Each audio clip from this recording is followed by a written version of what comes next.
the glasses are on right now, but like your eyes, you have these like piercing. Well, actually, that's why I have the glasses on. I can take them off for you, but so somebody called me out for looking like I do cocaine all the time, and they straight up said this guy looks like he's a cokehead.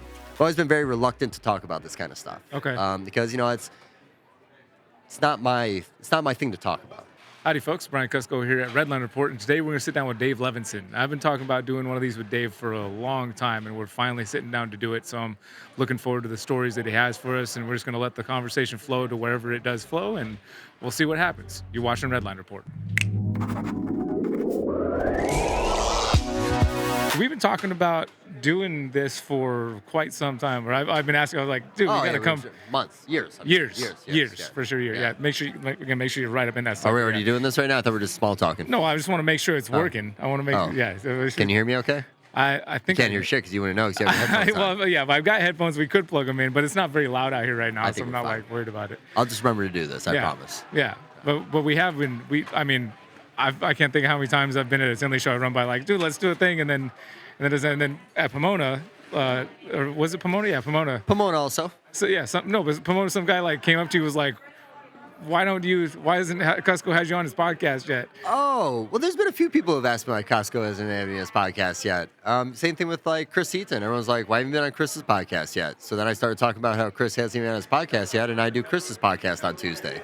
So yeah, I don't know why we haven't, man, because I love the shit out of you guys. Yeah, I think it's just it's a timing thing. You're at a show, there's only so much like logistics. You're running around like a crazy man. I'm running around like a crazy man. People run around like crazy people. Yeah. And there's only so much time to stop running for a minute and like do it. I mean, it's a similar story with there's like tens of, I'm not gonna say hundreds, but there's definitely tens of people I've been talking about sitting down and doing a quick video with for 4 years. You know, there's like Aubrey Pruitt finally came on like recently, and we had been talking about doing it for like 5 years, you know? Yeah. So it's just like one of those things. Well, you know, it's really nice. The industry is so big. You haven't talked to me. You haven't missed out on anything because you had so many other people to talk to the last 10 years. So, you know, it's just nice that we're here and all, but yeah.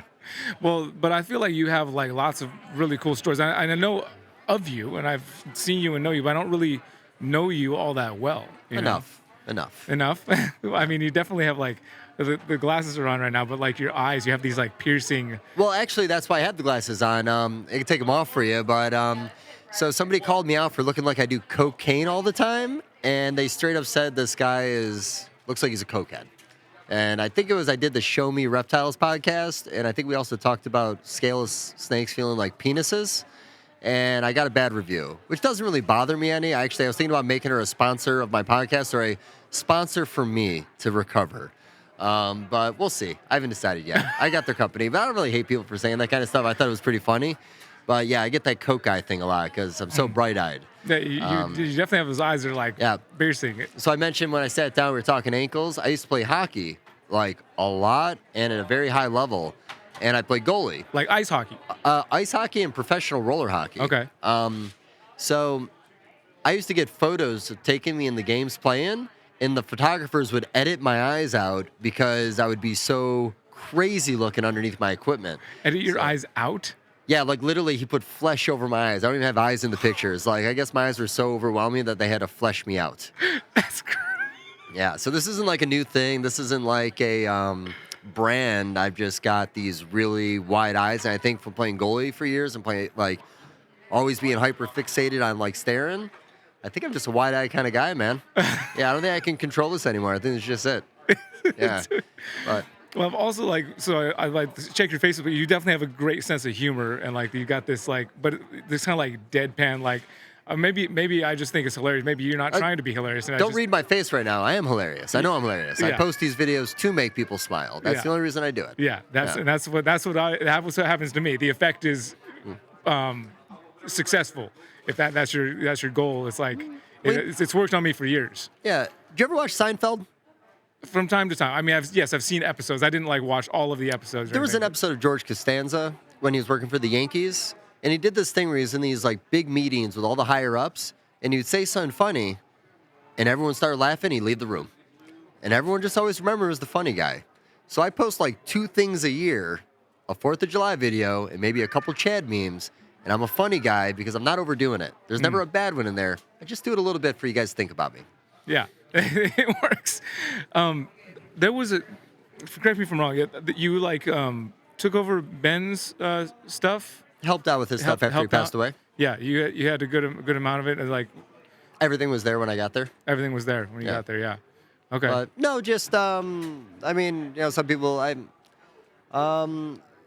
just got a phone call. Lindley called me the morning after it happened, and when she called me, it was kind of weird because when you kind of have like a feeling something's different and you just don't know what it is. I think it was the day beforehand. She changed her profile picture to her and Ben's wedding picture. And I don't know why that really bothered me because, on the outside looking in, we always loved everything about them. They were that picture perfect couple in the industry. But there's just kind of like a weird feeling you get when certain things happen. And then when I saw her call me the next day, just kind of, I knew something was not going to be okay about the phone call. But no, she called me, and the way she put in, I don't know what's true or not true with anything anymore, but she just essentially said that Ben had my name on a sheet of paper. If anything ever happens to me, call Dave. My name might not have been on a sheet of paper, but she called Dave. Me and Ben were always very close. When we come to Tinley, there's, over there, you got the stairwells you can go up and down from the hotel, and there's the one you can't get out the lower level. It's locked. It's like an emergency exit, so you got to get back on the second floor. Well, me and him used to hide in that hallway between the first and second floor because no one ever used the hallway. So we could just sit in this hallway and have conversations the whole time at Tinley and not purposely be antisocial, but we just had a little spot that we liked for ourselves that we always took advantage of. And like I said, I always went out of my way to, hang out with Ben whenever you get opportunity. It was fucking Ben Renick. I mean, who doesn't want to say they're friends with Ben Renick?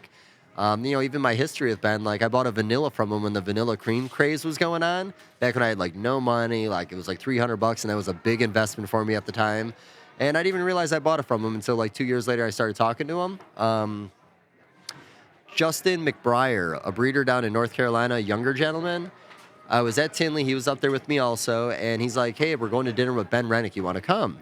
I'm like, "Fuck yeah, I want to meet Ben Renick." And I get there, and I see this guy come in the restaurant, and I had never really seen Ben, because I don't really stalk people. I pay attention to the animals. I don't pay attention to the people in the industry. Okay.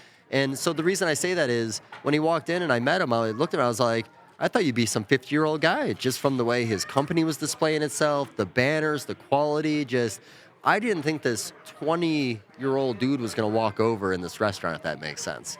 So, like I said, we had horrible sense of humors that were very relatable. I used to, when I go to shows on the weekend, I'd call him on the way, and we'd talk economy, we'd talk jeans, and just always enjoyed his perspective on things. But, like I said, what happened, happened. It sucks. What more can you say about it? Yeah, no doubt. And I think, and you say taking over, working with his animals. I think the hardest thing about working with Ben's animals is we all messaged Ben when we couldn't ID an animal because he had a real eye for it. It's very difficult breeding Ben's animals with all these little mysteries that pop up and these things that make no sense whatsoever that you really wish you could talk to Ben about. Yeah. So that is one downside because there are a lot of things that he had already had in the process that I've had to figure out what that process was meant to be. But it's nice, and hardest thing about it, man, it's been a little over 7 years now, and I had all these intentions and all these things I want to do to try to keep his name relevant in the hobby, and I'll be honest, I haven't done a single thing yet. So I'm hoping that this next chapter in life coming up, I can maybe do something. I don't know what it is yet, but I remember back in the day, you knew who Ralph Davis was. You knew what the Lavender Pied was. If you're in the industry today, you think the Lavender Pie was made by Justin Colbecca for the first time, not Ralph Davis. It's not hard to forget people, and people disassociate them. I don't know if that's the right way of putting it, but I've always had a connection with people and knowing who they were based on the animals they produce. I always remember the name of the animals. I never remember the name of the breeder, but I'm an animal guy. I think it doesn't take long to forget about people in this hobby when they go away, especially when they go away against their will, I guess is the way of putting it. Sure. Yeah. Yeah. Well, I would love to see something like that come from you for sure. I mean, that was part of, even though I still don't know you super well, when I saw that you had been given care of that, I was like, well, this guy got to have something right going on if he's been put in charge of. Well, the fucked up thing about it is I went from having a reptile business in a 3-bedroom house I rented, don't remember the square footage, 27 blue tongue skinks, 20 boa constrictors, 10 to 20 ball pythons, and 60 corn snakes. And then I got to Ben's place, and it's 2,500 snakes. Kind of just had to put it together. The only advantage I had when I got there is, first off, yes, I had a lot of conversations with Ben. Yes, I'd seen his facility before. But my background was factory work, assembly lines, programming machinery to make little plastic parts that are insignificant.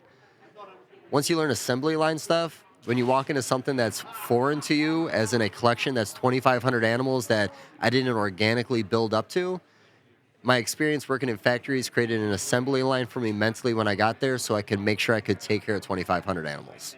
You're doing it by yourself? When I first got there, I was scared of everybody. I didn't know what was what. I didn't know who was who. And I became a little bit of a recluse, living there by myself. Chase Baker asked if he can come up and help, and a lot of other people asked if they can help in any way.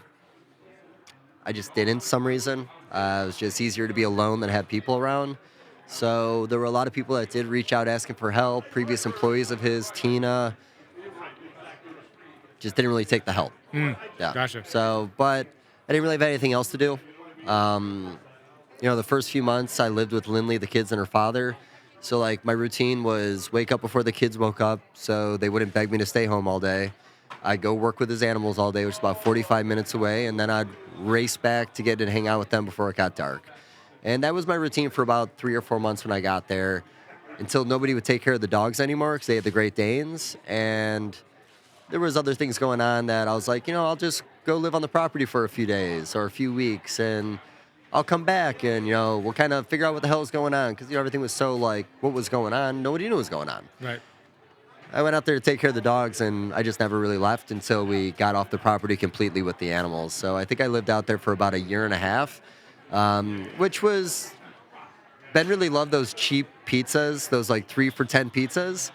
And I started buying those like 12 at a time, and I ate one in the morning, one for lunch, and one for dinner every day for whatever reason. And I got fat.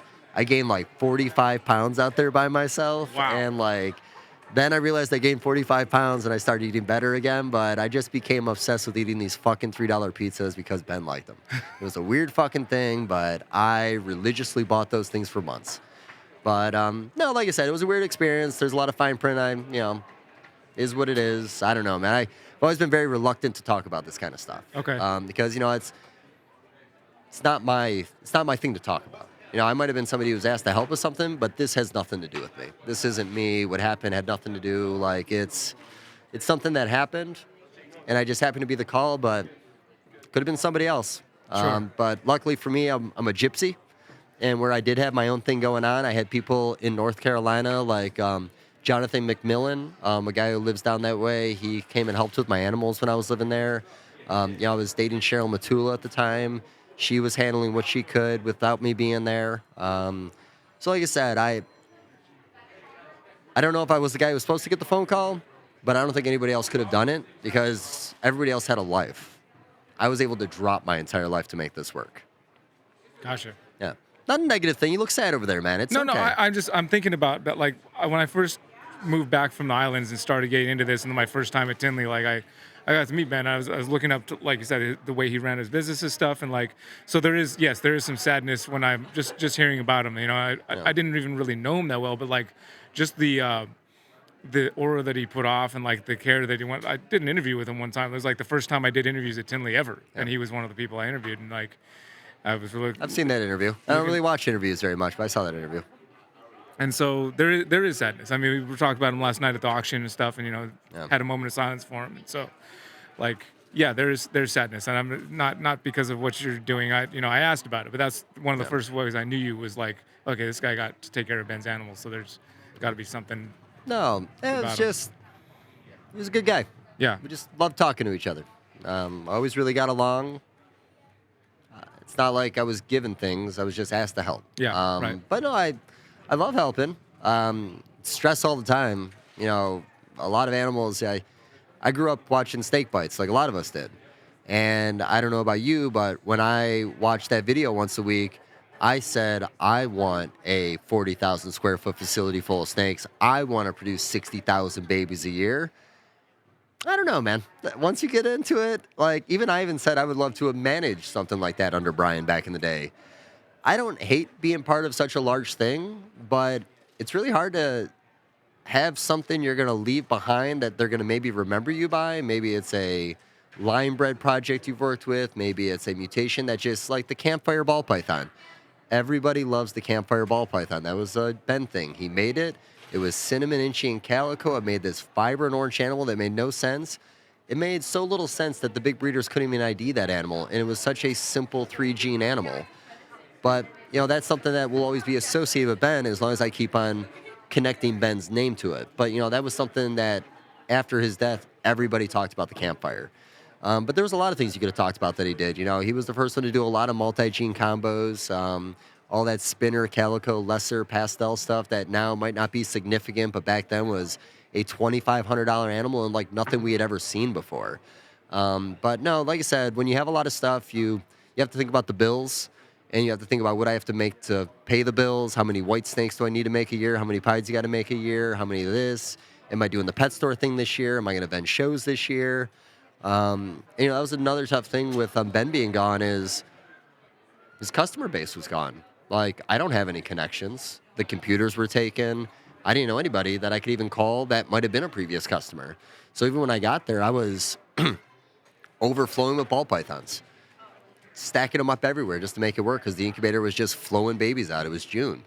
Just had to find a way to make it work. And there were some seasons where I didn't breed super hard because why make something if you don't have a buyer for it? I used that word organic earlier. Like, most growth in this hobby is organic. And you get used to what more needs to go in every day with that organic growth. When you take on somebody's collection that isn't yours and you start working with it and you go from 1 to 100 even, it's completely different than getting there slowly. So, I got a lot of people that, it feels like it saves you time in this industry to take on a collection, go in hard.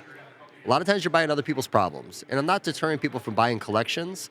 If you called me tomorrow and talked to me about an animal we would always talk about or a group you always worked with because you were getting out, of course I'd put consideration to buying those animals from you. But like I said, sometimes it just doesn't work out long term. And we all know that a lot of people don't last in this industry. I hate saying things I've said before, but I feel like we have a 5-year shelf life in this hobby. I feel like you come in, you buy animals, you get established, and within 5 years, you're probably breeding, you're probably selling. It's about 3 years to get most animals up to breeding size, 4 for some species, 6 to 8 for other ones. So that first 5 years makes or breaks you. And if you find a way to breed successfully, if you find a way to relate to your customer base, if you find a way to create a customer base, you probably have at least another 15 years left in you. And then I think the 20-year mark is the next point in the hobby where the big guy really starts looking at what he's doing, if that makes sense.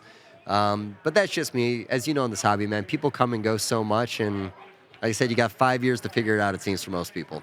Yeah. Well, gosh, that's yeah. To your point, I took on like a handful of ball pythons. Somebody else, it was a rescue situation. Like they didn't realize they couldn't have them wherever they're at in San Francisco, and so I took them from them. It wasn't many. It was like talking like 7 or 8 snakes. Yeah. And it was just like, even that was like, okay, how do I fit this into, like, there's some decent genetics, some good genetics, but Retics though, right? No, they were ball pythons. Oh, it was ball pythons. Okay. Yeah, it was ball pythons, and I was like, it was only a handful of animals, so I can only imagine like taking that and expounding it on like a crazy scale like that. It would be completely overwhelming. So it's interesting. Yeah, well, letting it grow organically and like knowing what your project is, adding in this one snake here, adding in this one snake here, like so much more manageable mentally and like just logistically.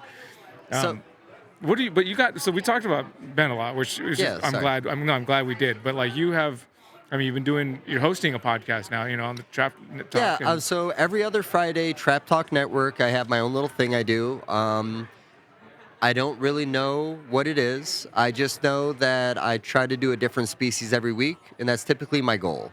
We're talking, last thing I'm going to say, so we did Daniel Solis and Blakey the other day.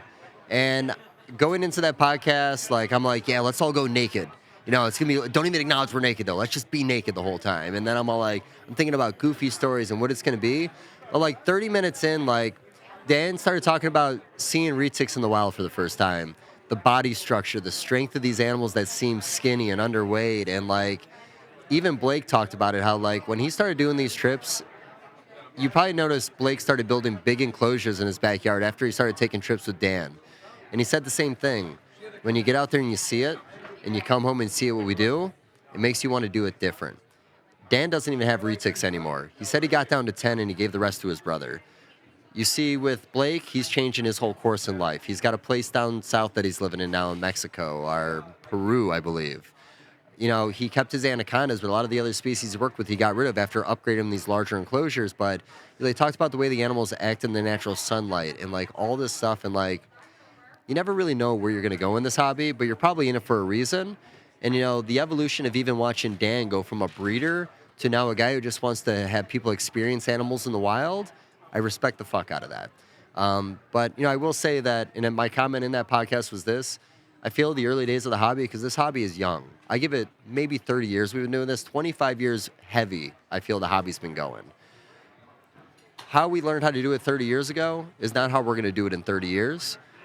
The movement of bioactives in the industry that has changed a lot of things for breeding, outdoor enclosures for a lot of species people are doing in states where they're able to do outdoor enclosures, and I encourage people. I live in Missouri. Mike Schultz is my neighbor, and I watch him put his tegus outside. Even if it's only 3 or 4 months of the year, he's still getting them outside. I love that. So, you know, like I said, I didn't know what that conversation with that guy was going to be, or those guys. I didn't think it was going to be what it was in the middle, talking about just the overall care and just how they perceived or looked at animals. You know, it was, you could just see it in them. It changed. Their whole body language changed, man. You know what I mean? Yeah. I don't know how to explain it, but no, that was like one of my favorite parts about the podcast, because I didn't know that was what that conversation was going to be. Yeah. So that is the cool thing about that. That's the way I like to do. Like, there's an idea. That's nothing. Before we were doing these, when I was talking about it, what are we going to talk about? And I was just like, I don't know. I don't know. I can't tell you what we're going to talk about. It's just going to whatever happens in the moment, which is what has happened right here. You know. No, and you know, I think what it is too is like, you know, I like to invite people on the podcast I don't know, because I want to get to learn, know about you. And I'm going to do it over a podcast, and I try to have good conversations, real conversations. I don't like drama though. Things get a little drama. If you notice I'm in a podcast, there's 4 of us in there. Typically, I'm the guy who's going to kind of sit back in the chair. I'm not going to engage. I don't mind being there, but like, I just think there's enough of that out there. Totally. And not like I'm like some kind of loser with this positive energy kind of idea, but like, the worst thing about the hobby sometimes can be the people for me. And like, sometimes the anxiety the people give me make me want to just not be around, not anybody. You probably haven't seen me at all this weekend. I've been hiding behind a table this entire weekend. A lot of people didn't even realize I was here. It's not that I don't love everybody, but sometimes there's something about or somebody at the show I just don't want to deal with. I find it easier just to hide from everybody. If that makes sense. But that's just me. I got a weird personality. I am a introvert naturally. That was the word I was looking for earlier, honestly. Yeah, I was talking to somebody. Yeah, definitely introvert. I mean, it's converted introversion, because I'm out and I'm doing things, I'm talking to people, but it's very much. I mean, I had a moment yesterday where I went back to the hotel room. I was just like, I need to go sit in the room by myself and not see a single person. I've only been here for like 4 hours at that point. You know, it's not like. Yeah. But so I can relate to the introvert, the need to pull back and like not be around people. Sometimes. If you gotta. Yeah, if I have to. But I do enjoy. You know, it's been nice to come out of that and like be able to enjoy people, because I think it's also one of the best things about the hobby. Like, the animals are really cool, and the animals are awesome, and that's what what brings us here. But I love to hear the stories of people. I like to get to know folks, because there's so many good things that happen when somebody goes down in this hobby. Like, people are there to pick up, you know. Yeah. That happens a lot, and I think that's a beautiful thing. I'd love to see it happen where somebody doesn't have to go down super hard for us to kind of rally around and be like, let's support each other, you know. And yeah, you know, like I said, there's something special about this hobby. There's something special about the people. I've even thought about like entering other hobbies and going to like the after parties at fish shows and just seeing what that group's like. Is there a you there? Is there a me there? Like, is there just a mirror image of all this, but with another thing that we're all in love with? I just like people are usually passionate about things, to be honest with you. Sure. Because I find that if I really love something, I can get pretty obsessed over it. And I think to be good at things in life, you do have to obsess over it. You know, I always say, I don't think that Junior at JMG is a good hognose breeder by chance. I think he's a good hognose breeder because he read the papers. He studied them in the wild as much as he could. He put the time in to learn the body language and certain things about that species that, in my opinion, makes him good. I think there's a reason Vin Russo is amazing at what he does. And I think there's a lot of other names I can say right now.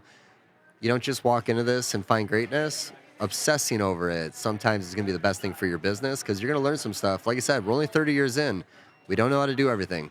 We just figured how to breed Bolin's pythons after trying for 20 plus years. We just had to pay attention to the temperature. Nobody wanted to bother looking into it. Like, I like where the hobby's going. I like the hobby. I love the hobby.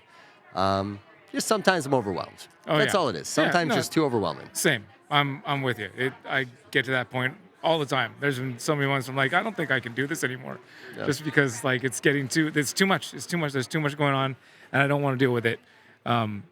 Luckily, I haven't felt like that too much this year. But good. Yeah. Comes in waves. Yeah, it does. Usually depends on what's going on around you. You know, like I said, I get along with everybody, man, and even people that maybe don't think much of me, I still treat them with a lot of respect. That's good. And I keep it there until you cross that line. When you cross that line, I might not acknowledge it, but I'm definitely going to treat you differently for the rest of your life for that reason, even if it's not publicly. If that makes sense. I gotcha. Yeah. Hard to put effort in people that don't care about you. Yeah, sure. Definitely. Absolutely. That is a tough one. Hopefully we can do it more than not. But, yeah. A lot of people, man. A lot of people. A lot of people. Yeah. Just got to find your clique. Totally. Yeah. That's true. I like to think at some point we're all one big clip, but that's probably a dreamer's dream. Like, I think we're close to it, and I do think our interests keep us there. But all these communities are so diverse, though. The only thing that's the same is the people. They're all car salesmen. They're all teachers. They're all doctors. They're all factory workers. But they find a different species they love. So the people in all these different parts of the community are different, but it's their species that brings them together. Yeah, totally. It's cool, Dave. Is that the conversation you wanted to have? Yeah, that was yes. It was. I mean, I just wanted to go wherever it would go on its own. It's the way these things are supposed to go, man. I really think that pre-planning is not the way it is. I think that if you got to pre-plan too much, maybe this isn't meant for you. I guess, not to be rude. I've seen a lot of podcasters out there. I don't pay attention to everybody, but I think there's about 150 podcasts in the reptile industry right now. You're promoting mine, which I appreciate it, but who the fuck am I? You know what I mean? Like, I don't even know. You've been doing this longer than any of us, I feel. You've been podcasting. You were podcasting for Freedom Breeder. Like, when did you start podcasting? Well, technically, I mean, I don't even consider this a podcast, honestly. No, short format, if anything. Yeah, it's a short, because they usually do like 10, 15-minute interview. Yeah. The first ones I did were in Pomona at 2015. Okay. Yeah. Well, I would have put you doing a little earlier than that. Yeah, because I didn't move back from Hawaii till 2014, so. Interesting. Yeah. And in 14, is that when you were in that room wrestling with that guy that I was hanging out in? Or was that 15? That was 15. Okay, so I got to see you in action just as you got back. Yeah. I appreciate that, man. That was nice. That was pretty awesome. That's the beautiful thing about the hobby, man. Like I said, it's so big. We hung out 10 years ago, and I remember that one moment. I think I sent you the one picture, and that's the only message we've ever had together. Yeah, dude. So, I appreciate you, Dave. No, I appreciate you, taking man. a moment. To come over here. Like, I know that you have a lot to offer this hobby. I just wanted to hear a little bit about it. Viewpoints that I hope are not wrong. Like I said, you got Chad Halker coming up next, I heard, right? Yeah. Okay. I like Chad. It's going to be good. If you guys know me, you know I like Chad. So, is that weird? Because I want it to sound a little weird. No. I mean, it's weird. I don't know. I don't know Chad well enough either. That's why I'm going to have him come sit down Got and him talk. tattooed across my entire chest. My whole chest is Chad Halker. You knew that, though, right? I think I maybe knew that and maybe blocked it out of my memories. Why, you don't like Chad? No, it's not that I don't like Chad. Don't like me? No, that's nothing to do with it. It's just like there's certain things from like, I don't. It's just like when you guys like have these naked pictures and somebody's upside down in the urinal. Like I see it and I appreciate it. I'm like, that's hilarious. It's art. I'm also going to remove. Oh no, that wasn't art. That was dudes naked in a bathroom. But I for the most part I can't. No, it's coming back into my mind's eye and I can see it again. Well, nobody really wants to look at a man's ass, but we're gonna have to look at some man's asses every once in a while if I'm around. I've always liked pushing the envelope a little bit, and I can send you pictures of me in high school at like 17 years old, naked, covered in stuffed animals, because I've always been a fucking weirdo like that. I've always just found comfort in smiles and people being uncomfortable at the same time, I guess you could say. I am always this flamboyant, brightly colored guy. There are some points, like when I'm going to do this like really crazy thing I'm going to do or dress up in this really crazy way, it takes a minute to hype myself up to even do it sometimes. This shit doesn't always like flow the way you think it does until the first person smiles at me. And then it's a whole lot easier for the rest of the day. Fair enough. Thank you, Dave, for taking a moment. Come sit down, man. Always, man. I'll go let Chad know. I'm going to take over his table. I'm going to send him up here now. Perfect. All right. Perfect. Thank you guys for tuning in. I'm super stoked to finally have had Dave on and get to hear some of the story and even bring Ben's name back up. He's talking about how he wants to bring Ben's name back into stuff he's doing. So I think I kind of did that here, and then also just get to know Dave a little better. And he's got so many things going forward in the project. I'm looking forward to the hilarity that he's going to bring in a positive way, and just like he's got some cool plans, and I'm looking forward to what it is. Go find the link in the description. You can follow along with stuff that Dave is doing. And then next week, we'll have another awesome interview right here on the Redline Report. Until then, y'all take care. A little quieter now than it's been. Let me get you set. I had a short person over there. You need me to lower myself? No, you were good. You stay right where you're at. You make yourself comfortable. I will make the proper adjustments.